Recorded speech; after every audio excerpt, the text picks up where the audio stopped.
बहुत ही बेहतरीन से गद्यांश की ओर। और जो आज का गद्यांश है ना, बहुत गजब गद्यांश है। देखो हमें ये गद्यांश ध्यान से पढ़ना है। और फिर यहाँ पे क्वेश्चन हमारे 1 से 7 है, और ये 1 से 7 जो क्वेश्चन पूछे गए हैं इनका सबसे बिल्कुल करेक्ट आंसर हमें ये गद्यांश पढ़कर ही चूज करना है। तो पहले मैं आपको ये पढ़ के बताऊंगी, ओके। फिर यहाँ पे इसका क्या मीन्स है वो मैं आपको अपने अर्थों में बताऊंगी। दिन भर हमारा प्राण गहरे से बहना चाहिए। यदि पेट के नीचे कंद स्थान से प्राण का बहना सुनिश्चित कर लिया जाए तो यह हमारे स्वास्थ्य के लिए बहुत अच्छा होता है। लेकिन अधिकतर हमारा प्राण छाती से शुरू करके छोटी सी यात्रा करके रह जाता है, उसका गहरे से बहना नहीं हो पाता। यदि हम दिन में जब भी याद आए तभी अपने प्राण को धीमा और गहरा भरना शुरू कर दें तो खुद को ऊर्जावान, प्राणवान, शक्तिवान और शांत स्वभाव का अनुभव करने लगेंगे। हमारे भीतर धैर्य और रचनात्मकता बढ़ने लगेगी। मन का तनाव समाप्त हो जाएगा।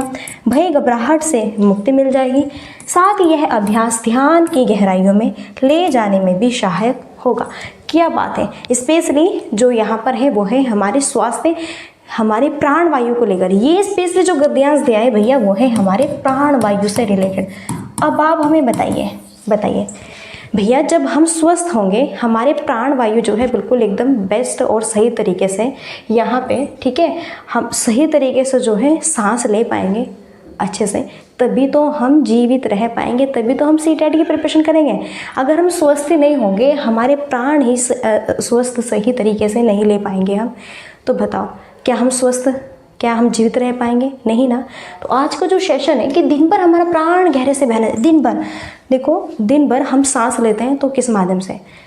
यदि पेट के नीचे कंद स्थान से प्राण का बहना सुनिश्चित कर लिया जाए तो यह हमारे स्वास्थ्य के लिए बहुत अच्छा होता है। पेट के नीचे कंद स्थान से प्राण का बहना, यानी कि जब हम सांस लेते हैं, अगर देखो हम बहुत ही फास्ट सांस लेते हैं इस तरह से, तो तब क्या होता है कि यानी हम जो है बीमार है, अस्वस्थ है। और तेज अगर हम सांस लेंगे गहरा जो है ऊपर से, तेज अगर हम सांस लेंगे ऊपर से, तो वह आपका सही तरीके से सांस लेना नहीं होगा और आपके यहाँ पे जो है आप स्वस्थ भी रहने के जो है निश्चय में नहीं है। इसका मीन्स है कि आप स्वस्थ यहाँ पे नहीं है।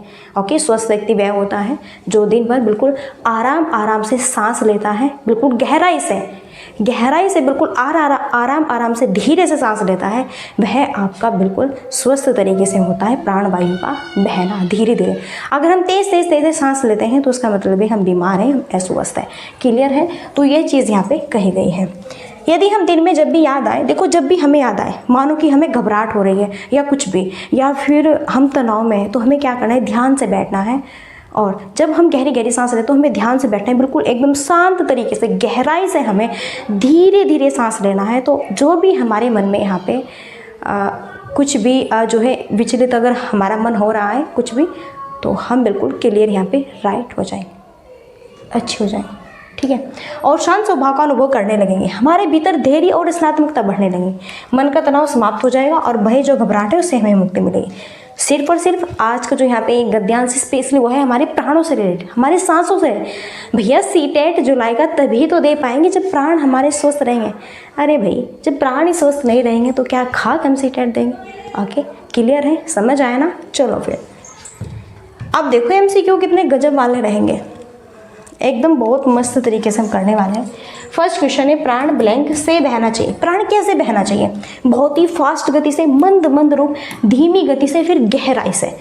देखो प्राण किससे बहना चाहिए? अभी मैंने बताया ना कि प्राण जो है कैसे बहना चाहिए। चलो मैं आपको एक नदी का एग्जाम्पल देती हूँ। मानो नदियाँ है, नदी क्या है भाई? नदी है। देखो अगर नदी यहाँ पर बिल्कुल क्या करेगी? तेज बहेगी, बहुत फास्ट बहेगी, है ना। तो क्या होगा यहाँ पर उसमें नदी अगर आपकी बहुत ही तेज़ बह रही है कि बहुत तेज़ बह रही है, तो कभी कभी ऐसा भी होता है कि भैया आसपास जो नदी के वो होता है ना, ढलान से ना टूटने का डर रहता है, बाढ़ आने का डर रहता है बहुत सारी। लेकिन यहीं पे अगर हमारी नदियाँ धीरे धीरे आराम से गहराई तक बहेगी यहाँ पे, वही फिर हमारा पॉजिटिव, ठीक है, होगा कि अगर जो हमारा यहाँ पे प्राण है, प्राण जो वायु है हमारी, अगर हम धीरे धीरे बिल्कुल यहाँ पे बिल्कुल धीरे धीरे गहराई से सांस लेंगे धीरे धीरे, तो प्राण हमारे कैसे बहने चाहिए, गहराई से बहने चाहिए। ये नहीं कि ऊपर ऊपर सांस ले लो ऐसा ही फटाफट, ऐसा नहीं। प्राण जो है हमें सांस कैसे लेना है, बिल्कुल आराम से गहराई से, पेट से जाके पेट तक, फेफड़ों तक गहराई से लेना है और फिर धीरे धीरे लेना है, ठीक है। तो ये होता है स्पेशली बेस्ट हमारा। सो यहाँ पे डी ऑप्शन क्या है, राइट है। आई होप समझ आ गया होगा। देखो सिंपली एग्जाम्पल्स के बेसिस हम समझाने की कोशिश करते हैं जिससे अच्छे से समझ आए। सेकंड क्वेश्चन है ऊर्जावान, शक्तिवान और शांत स्वभाव का बनने के लिए क्या। देखो अगर हम ऊर्जावान रहे, बढ़िया एकदम, शक्तिवान, पावरफुल रहे, मोटिवेट रहे, एनर्जीफुल रहे, शांत स्वभाव के एक बहुत ही सरल संस्कारी व्यक्ति अगर हम रहे तो भैया हम कैसे रह सकते हैं। प्राणवायु का धीमा और नीचे तक बहना, प्राणवायु का गहराई और देर तक बहना, प्राणवायु का धीमा और गहराई से बहना, प्राणवायु का तेज और गहराई से बहना, ये ही ऊर्जावान, शक्तिवान और शांत स्वभाव का बनने के लिए मानो आपके पास क्या है, एक मोमबत्ती है, मोमबत्ती है और मोमबत्ती भैया आपने क्या है, मोमबत्ती जलाई हुई है। माने मोमबत्ती जल रही, इधर से बहुत तेज हवा आ रही है। अगर तेज हवा आएगी तो मोमबत्ती की जो लो है यह आपकी छिदर बिदर इधर उधर होगी कि नहीं होगी, बिल्कुल होगी। लेकिन हमने मोमबत्ती जलाई हुई है और बिल्कुल शांत माहौल है, प्रकृति शांत है, कोई हवा आपकी, ठीक है, तेज़ हवा का बहाव कुछ नहीं है। तो जो मोमबत्ती की लो है वो बिल्कुल धीरे धीरे गहराई से आराम से यहाँ पे आपकी जलेगी। ओके, इसी तरह यहाँ पर प्राणवायु का धीमा और गहराई से बहना, इसी तरह जब हम सांस लेते हैं तो बिल्कुल धीरे धीरे और गहराई तक, धीरे धीरे और बिल्कुल गहराई तक लेना है। वही बिल्कुल मोमबत्ती वाला एग्जाम्पल है। अगर आप बहुत ही फास्ट सांस लेंगे और ऊपर ही सांस लेंगे तो वो आपके लिए बेस्ट नहीं है। ओके, क्लियर है। सो इसलिए सी ऑप्शन बेस्ट होगा।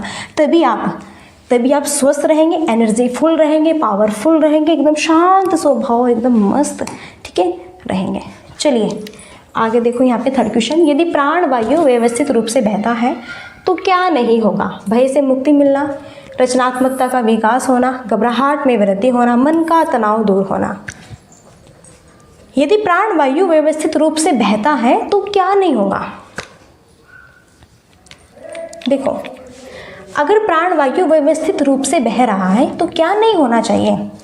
अगर हमारे जो हम सांस लेते हैं बिल्कुल हम सही गति से ले रहे हैं, धीरे धीरे गहराई से ले रहे हैं, तो फिर हमारे अंदर क्या नहीं होगा, बताओ फिर क्या नहीं होना चाहिए। फिर क्या नहीं होगा भैया, फिर घबराहट में वृद्धि नहीं होगी, घबराहट नहीं होगी हमें, क्या भैया, घबराहट नहीं होगी। वही है, अगर एक मानव है बिल्कुल ध्यान से, एकदम शांत स्वभाव से, धीमे धीमे गहराई से अगर वह सांस लेता है तो फिर उसे घबराहट में उसकी वृद्धि होगी नहीं, क्योंकि वो शांत है, एकदम बिल्कुल आराम से अपने जीवन को व्यतीत कर रहा है। उसे कोई चिंता किसी चीज़ में विचलित नहीं है, वो हर एक, और यहाँ पर उसे सहन शक्ति भी उसकी पावरफुल होगी, बेस्ट है यहाँ पे, और शांत स्वभाव का उसका मन बनेगा। और घबराहट जैसा कहते हैं ना, जैसे आपका बीपी हाई हो गया, ये सब वही चीज़ें होती हैं, तो ये आपकी नॉर्मल रहेगी। सबसे मेन है पहले हमें नॉर्मल रहना है। Okay, basically C option right. आगे स्क्रीन पर देखो नेक्स्ट क्वेश्चन है, क्वेश्चन बड़ा ही बेहतरीन मस्त क्वेश्चन है। प्राणवायु का गहराई और धीमी गति से बहना ब्लैंक किसमें सहायता करता है। देखो प्राणवायु का गहराई और धीमी गति से बहना किसमें सहायता करेगा, अभ्यास मुक्त होने में, ध्यान लगाने में, इच्छाएं पूर्ण करने में, व्यापार बढ़ाने में। तो प्राणवायु सांस जब हम गहराई और धीमी गति से बहाएंगे तो किसमें हेल्प करेगा। देखो अभ्यास मुक्त होने में नहीं, इच्छाएं पूर्ण करने में नहीं, व्यापार बढ़ाने में नहीं, बल्कि ध्यान लगाने में। अब देखो अगर आपको भी योग कर रहे हैं, आप कुछ अभ्यास कर रहे हैं, योग कर रहे हैं, प्राणायाम कर रहे हैं, कपालभाति कर रहे हैं और भी कुछ एक्सरसाइज कर रहे हैं, अगर आपका, या फिर अगर आप पढ़ाई कर रहे हैं, अगर आपका मन पढ़ाई की तरफ न होगा, आपका मन योग की तरफ न होगा, आपका मन सूर्य जो यहाँ पे मॉर्निंग में करते हैं योग वाले, भाई भूल गई, ठीक है, कपालभाति है और हाँ सूर्य नमस्कार, ठीक है, अगर वो आपको करना है तो पहले पूर्ण अपना ध्यान उसमें लगाना होगा कि नहीं, तभी तो कर पाएंगे। कि ऐसे ध्यान कहीं और कर रहे हैं सूर्य नमस्कार, क्या बात है ना, नहीं, सही से नहीं होगा। तो प्राणवायु को गहराई और धीमी गति से बहना किसमें हेल्प करेगा। आप कुछ भी कर लो, अभ्यास करो, इच्छाएं करो, अपनी पूरी व्यापार बढ़ाओ, हर एक चीज़ में आपको भैया ध्यान ही लगाना पड़ेगा। इसलिए सबसे बेस्ट ऑप्शन है, ध्यान लगाने में हेल्प करता है। नेक्स्ट, मानव जीवन में सर्वाधिक महत्वपूर्ण है योग, ध्यान, प्राणवायु अभ्यास। तो मानव जीवन में सबसे ज़्यादा इम्पोर्टेंस क्या है?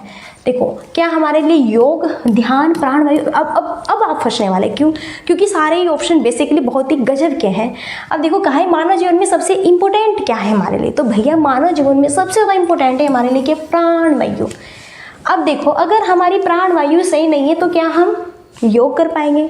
बताओ, क्या हम ध्यान लगा पाएंगे? क्या हम अभ्यास कर पाएंगे? सबसे मेन यहाँ पे क्या होगा, जब तक हमारी प्राणवायु राइट नहीं होगी, ओके, प्राणवायु स्वस्थ तरीके से नहीं यहाँ पे बहेगी, स्वस्थ तरीके से हम सांस नहीं ले पाएंगे, तब तक हम योग कैसे कर पाएंगे? हम किसी चीज़ में ध्यान कैसे लगाएंगे?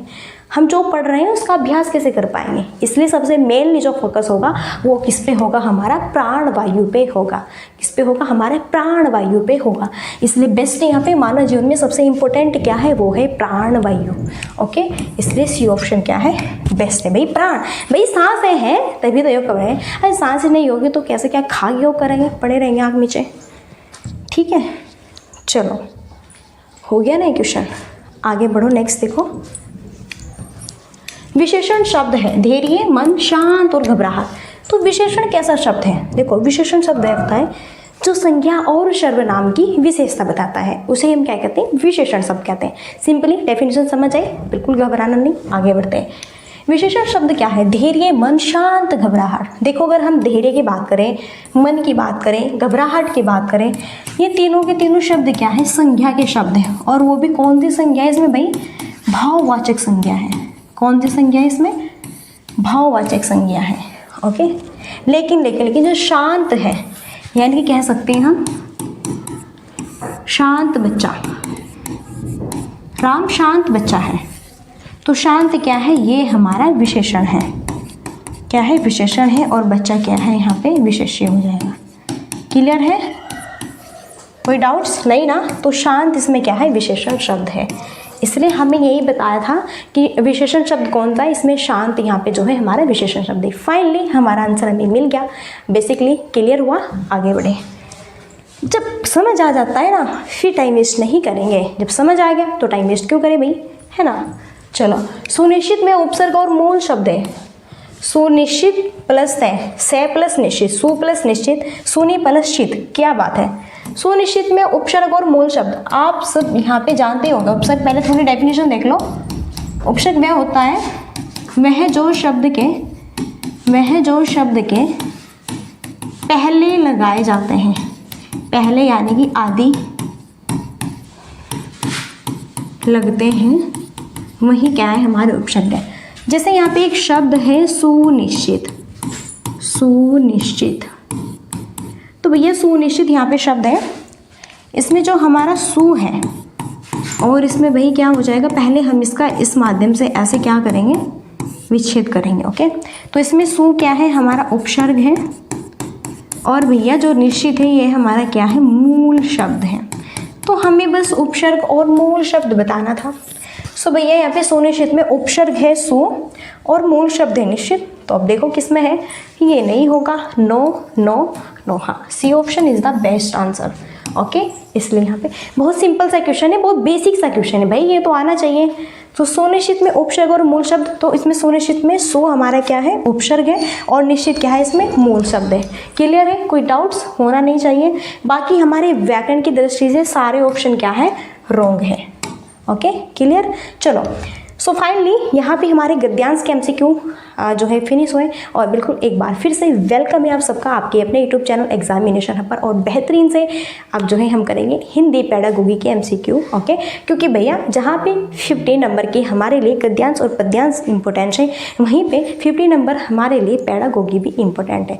तो बिल्कुल बढ़ते हैं हम अपने पेडागोगी के एमसीक्यू की तरफ। और देखो स्क्रीन पर क्वेश्चन है, इनको भी हम बड़े ही ज़बरदस्त तरीके से करने वाले हैं। ठीक है, क्वेश्चन देखो, शिक्षार्थियों के लिए भाषा शिक्षण अधिगम के लिए कौन सा कक्षाई संसाधन नहीं है? कक्षा पुस्तकालय है, पठन कोना है, कक्षाई प्रक्रिया है, शब्द दीवार है। तो देखो भाषा शिक्षण अधिगम के लिए कौन सा कक्षाई संसाधन नहीं है? जो नहीं है वो बताना है। सबसे पहले समझिए कक्षाई संसाधन ये क्या बला है। एक्चुअल में आपने देखा होगा फर्स्ट देखो 1 to 5 के लिए, फिर 6 to 8 में, है ना, स्पेशली जो क्लासेस होती हैं, जैसे ये रूम है, क्लासेस है, ऐसे ये रूम है। और आपने देखा होगा रूम में जो है यहाँ पे इधर देखा होगा आपने जो है काउंटिंग, गिनती जिसे हम बोलते हैं, वो लिखी रहती है। फिर इधर साइड में देखो ABCD का चार्ट रहता है। इधर देखो, इधर उनके अंगों के नाम लिखे रहते हैं हिंदी इंग्लिश में। इधर यहाँ पे जो है फलों के नाम लिखे रहते हैं, सब्जियों के नाम लिखे रहते हैं, है ना। ये जो सामग्री है ये तो होती है कक्षाई संसाधन। और जैसे कि और जैसे आपका क्या है, ब्लैक बोर्ड है वो, ओके, ठीक है, श्यामपट है आपका, और जो है डस्टर है, चौक वगैरह है, ठीक है। तो ये सभी क्या है, कक्षाई संसाधनित होते हैं। तो कौन सा नहीं है? अब देखो, कक्षा पुस्तकालय बिल्कुल होता है, कक्षा पुस्तकालय जहाँ पे बैठ के आपको टीचर्स लोग पढ़ाते हैं और आपको होमवर्क देते हैं या फिर स्कूल वर्क देते हैं, तो वहीं पे आप आते हैं लाइन में।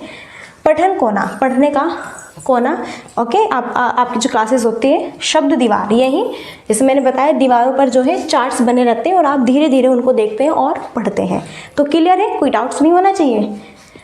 तो यही हमारे कक्षाई संसाधन होते हैं। कौन सा नहीं है? वो है कक्षाई जो प्रक्रिया है।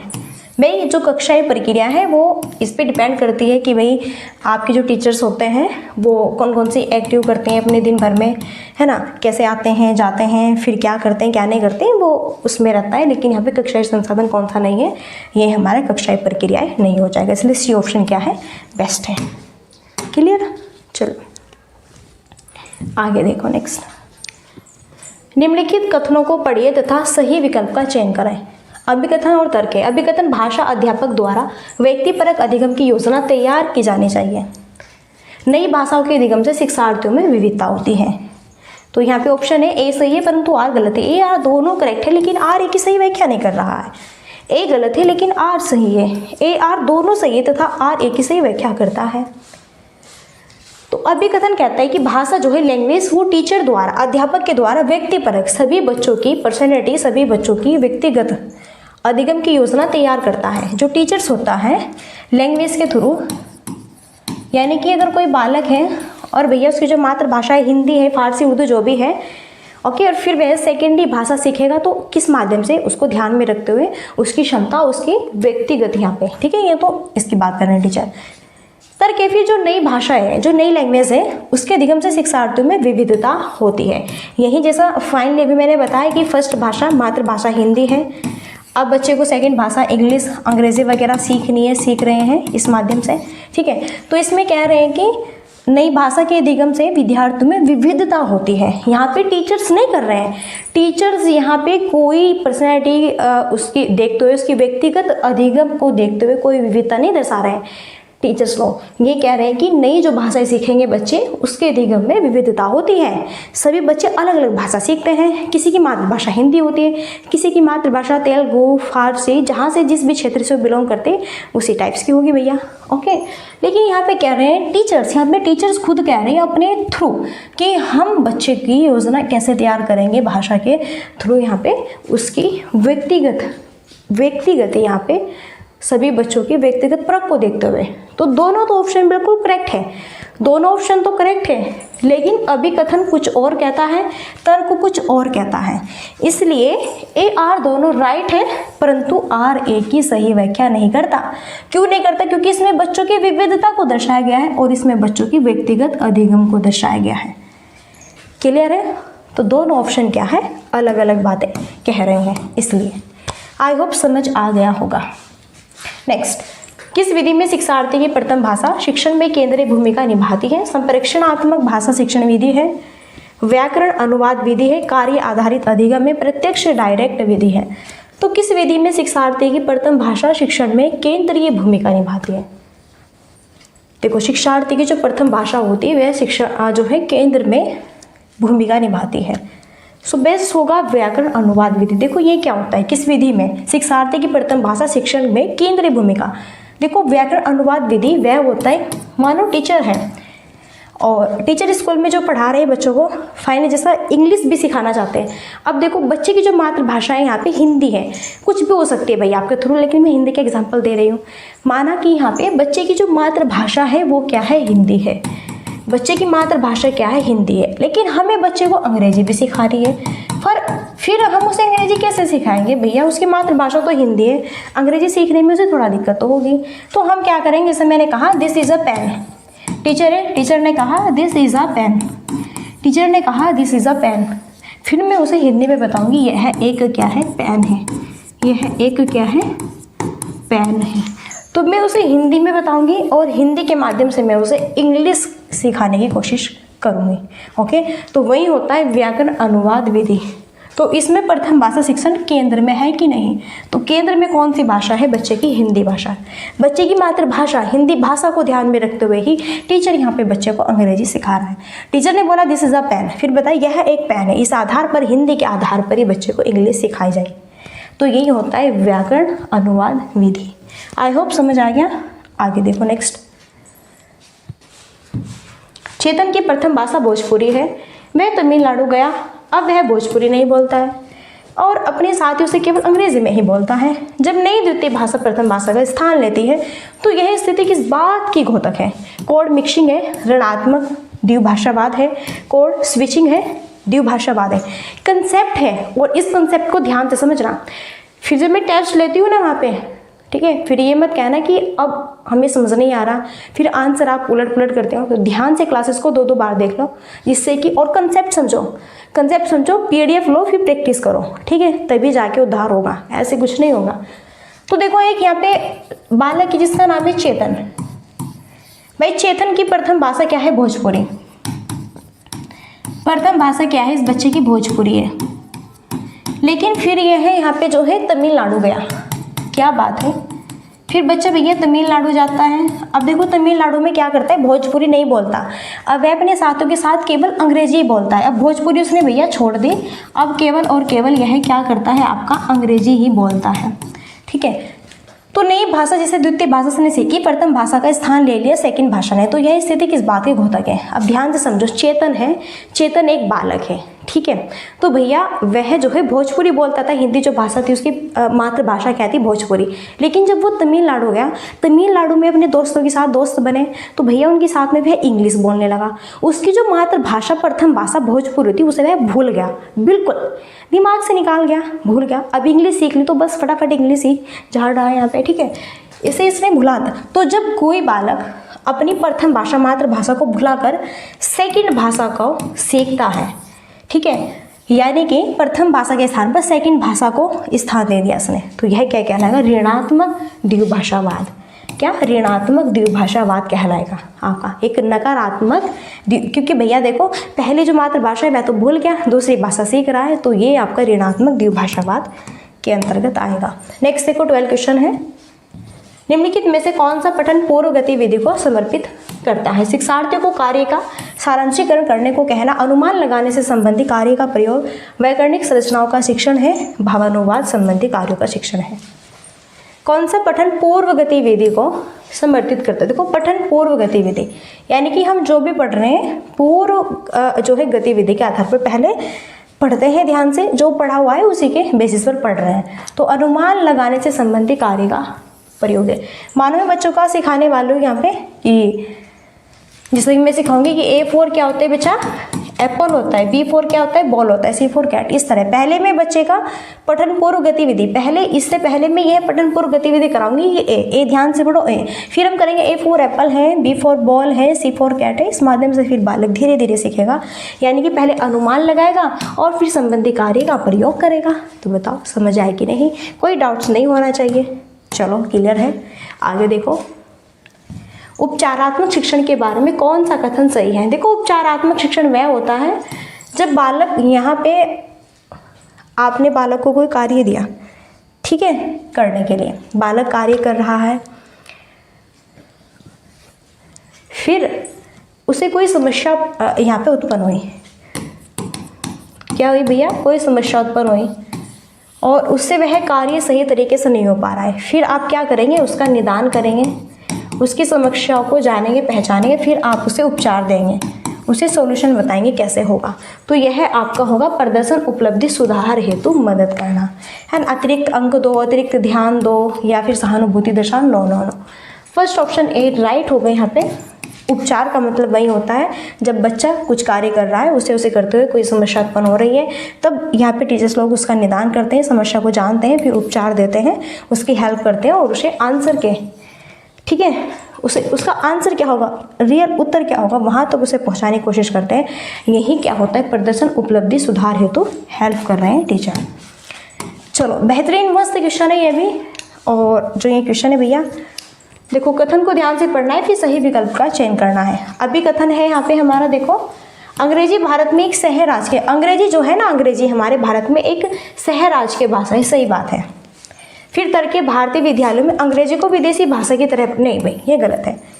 देखो भारतीय जो विद्यालय होते हैं, भारतीय विद्यालय में अंग्रेजी को विदेशी भाषा की तरह नहीं पढ़ाते, बल्कि एक कौशल सीखने के आधार पर हम इसे पढ़ाते हैं। तो ये हम कोई विदेशी भाषा समझकर नहीं पढ़ाते अपने स्कूलों में। अब आप देखो हमारे इंडिया में बहुत सारे, आज के टाइम में तो बहुत सारे CBSE ही है ज़्यादातर, और सभी इंडियन अपने बच्चों को CBSE स्कूल में पढ़ाते हैं। गवर्नमेंट कहाँ रहे, नहीं कोई पढ़ाता है। सरकारी जो स्कूल्स होते हैं, विद्यालय होते हैं, सब CBSE में ही डालते हैं बच्चों को, है ना। अब इसमें देखो इंग्लिश में ही होते हैं सारी चीज़ें, तो इसका मीन्स ये थोड़ा है ना कि यहाँ पे हम बालकों को विदेशी भाषा के आधार पर पढ़ा रहे हैं इंग्लिश। नो नो नो, ठीक है, ये गलत है। इसलिए अब विकथन राइट है, तर्क गलत है। सो ए सही है, परंतु आर क्या है, गलत है। इसलिए ए ऑप्शन क्या होगा, राइट होगा। चलिए नेक्स्ट और 15 क्वेश्चन है, देन लास्ट है। निम्नलिखित में से कौन सी भाषा की विशेषता नहीं है। जो भाषा की विशेषता नहीं है वो बताना है। भाषा सांकेतिक है, भाषा स्थिर है, भाषा सामाजिक है, भाषा व्यवस्थित है। तो भाषा की विशेषता कौन सी, देखो भाषा सांकेतिक है। मैंने कहा था ना कि भाषा संकेतों के आधार पर भी आप लैंग्वेज का यूज़ कर सकते हैं। भाषा बोल के भी बता सकते हैं, संकेतों के आधार पे भी। किसी से बोला नहीं जा रहा है, कोई बोल नहीं सकता है ना, जिसे हम कहते हैं सिंपल सी भाषा में कि कोई गूंगा है भाई, नहीं बोल पा रहा है ना, हम उसे कहेंगे विकलांग है। तो डियर फ्रेंड्स, भाषा संकेत के माध्यम से भी हम उसे समझाने की कोशिश कर सकते हैं। कोई बोल नहीं पाता, हम संकेत देंगे। जैसे मैं बोलूँगी, जैसे मैंने कहा मैं खाना खाऊंगी, मुझे भूख लगी है, मैं खाना खाऊंगी, तो मैं क्या करूँगी, ऐसे बता रही हूँ मैं संकेत के माध्यम से। भाषा सामाजिक है, समाज में आप अपने समाज में उठते हैं बैठते हैं, है ना, सारी प्रक्रिया समाज सोशल में होते हैं। भाषा व्यवस्थित है, लेकिन क्या नहीं होना चाहिए कि भाषा स्थिर है। कह रहे हैं कि भाषा स्थिर है, नो नो, भाषा स्थिर नहीं है। आप देखो एक शब्द के बहुत सारे शब्द होते हैं, एक शब्द के बहुत सारे। पहले आप मानो आप जो है ट्रेन से आए हैं और आपके पास बहुत सामान है, तो कुली वगैरह होते हैं, तो पहले जो आपका सामान लेता था उसे क्या कहते थे, कुली, है ना, कि कुली मेरा सामान लो। लेकिन आज के टाइम में आप इसे कुली नहीं कहोगे, आप इसे कहोगे सेल्फी, या फिर इसे क्या, ब्रो हेल्प मी, है ना, कहोगे ना ब्रो। बताओ कौन कुली आज के टाइम में, क्या आप इसका भी सम्मान करोगे भैया, आप इसे कुली बुली नहीं कहोगे। तो देखो कुली से आप क्या सेल्फी पे आ गए, ब्रो पे आ गए, ब्रो ये सम्मान लो मेरा, हेल्प करो। इससे भाषा स्थिर नहीं है, बदलती चेंज होती रहती है। जैसे बहुत सारे शब्द है, जैसे भाई, ये भाई को हम ब्रोदर कहने लगे, है ना, भैया जी कहते हैं, है ना। तो बहुत सारे ऐसे क्या है, बहुत एक शब्द के बहुत सारे अलग अलग क्या होते हैं, यहाँ पे अलग अलग तरह से हम उन्हें यूज़ कर सकते हैं। इसलिए भाषा स्थिर नहीं है आपकी, अस्थिर है। हम एक ही शब्द को बहुत तरह से बोल सकते हैं। जैसे कि माँ है, माँ को हम मम्मा, मम्मी, मदर, माता। तो देखो भाई एक शब्द है अनमोल, माँ शब्द, इसके भी हमने कितने सारे शब्द बना दिए, माता जी, माता, मदर, मम्मा, है ना। तो इसी तरह से कह रहे हैं कि भाषा स्थिर नहीं होती, भाषा अस्थिर होती है, बहुत सारा इसका रूप होता है। तो यही क्या है, रॉन्ग है। आई होप समझ आ गया होगा। सो लास्ट क्वेरी हमारी यही रहती है, like and share and subscribe की। सेशन अगर आपको अच्छा लगा मस्त यहाँ पे, तो बिल्कुल आप कर सकते हैं। अदरवाइज़ अगर कोई भी डाउट्स है या फिर जो है आपको कुछ समझ नहीं आया, तो बिल्कुल आप कमेंट बॉक्स में बता सकते हैं, बिल्कुल हम रिस्पॉन्स देते हैं, ठीक है। तो फ्रेंड्स अब यहीं पे हम अपनी वाणी को देते हैं विराम और मिलते हैं नेक्स्ट सेशन में। और तब तक के लिए so thanks for watching, keep study and bye, take care. जय हिंद, जय भारत, नमस्कार।